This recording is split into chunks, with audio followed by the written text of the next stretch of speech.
Welcome to Finance Deep Dive. Today, we're not talking about some get-rich-quick scheme.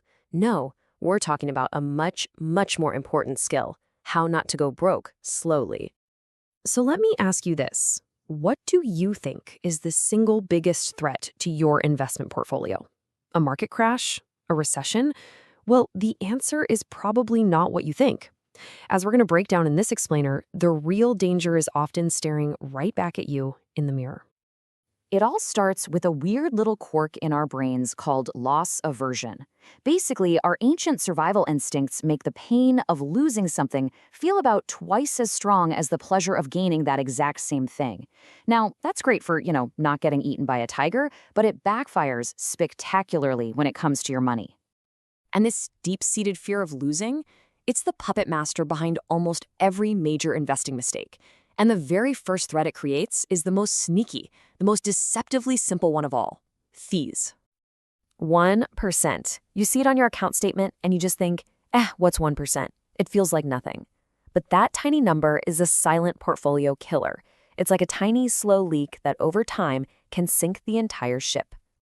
Okay, just look at how that tiny leak grows. Over 30 years, that 1% fee could cost you over $217,000 in lost growth. I mean, that's not just the fee itself. It's all the money that money would have made. It's a fortune, just not for you. So yeah, that tiny fee makes a huge difference. But let's say you've got your fees rock bottom. Awesome. There's another big red panic button that investors just can't seem to resist pushing. And that brings us to threat number 2, trying to time the market. The big dream, right? Sell at the absolute peak, buy at the very bottom. But the data shows this is a dangerous fantasy.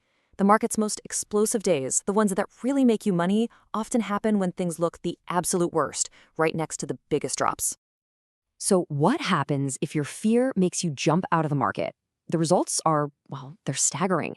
If you just stayed invested, your portfolio could have grown to over $640,000. But if you missed just the 10 best days, poof, your returns get sliced almost in half. It's just brutal. Let that sink in for a second. Missing just 10 days devastates your returns. So the key here isn't timing the market, it's time in the market.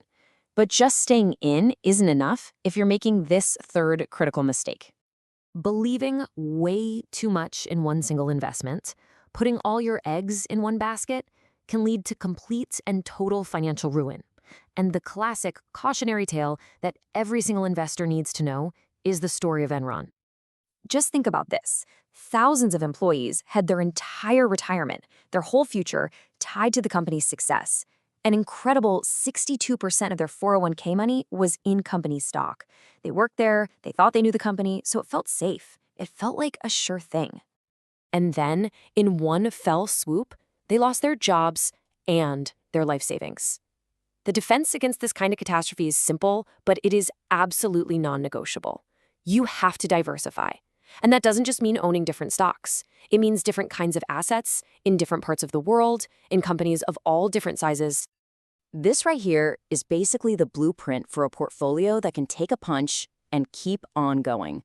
By the way, if you are liking the content, don't forget to subscribe. It motivates us to keep posting. Okay, so there's another common mistake, and this one is fueled by our obsession with what just happened.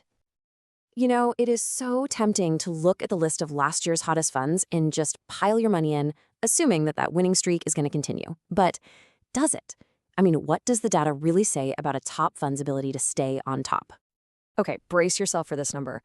Of all the large cap funds that were in the top 25% of performers in 2020, the absolute best of the best, how many of them managed to stay in that top tier for the next 2 years? 0. Zilch. Not a single one. That's right, 0. Past performance is one of the worst predictors of future results. Actually, you know what the data shows is the best predictor? Low costs. Chasing hot funds is a loser's game, but it's not quite as dangerous as our final threat: treating your retirement account like your own personal piggy bank. Using your 401k like an ATM seems so easy, but trust me, it is a trap. It has 3 hidden costs that can absolutely cripple your retirement. We're talking about lost growth, a nasty tax trap, and a ticking time bomb that's tied directly to your job. So you miss out on market gains while the money is gone. You also repay the loan with after-tax dollars, which then get taxed again in retirement. And the real kicker? If you lose your job, the entire loan could be due immediately, which triggers massive taxes and penalties. There are always better options. Okay, so we've seen the threats, we've seen the traps. What's the unified defense against all of this? How do we build a fortress around our savings? Let's put it all together. Look, this isn't about outsmarting the market. It's about being more disciplined and focusing only on what you can actually control. That means relentlessly minimizing your costs, embracing time in the market, diversifying so no single event can sink you, and above all, protecting your core retirement accounts like they're sacred. When you build a simple, automated system around these rules, your portfolio doesn't just survive uncertainty, it's built for it. It becomes anti-fragile, meaning it actually gets stronger in a world of chaos. By avoiding these 5 silent killers, you take decisive control of your financial future. If you liked this explainer, don't forget to subscribe. It really helps us create more content just like this. So, you've learned the threats, and you have the defensive playbook. The only question left is, are you ready?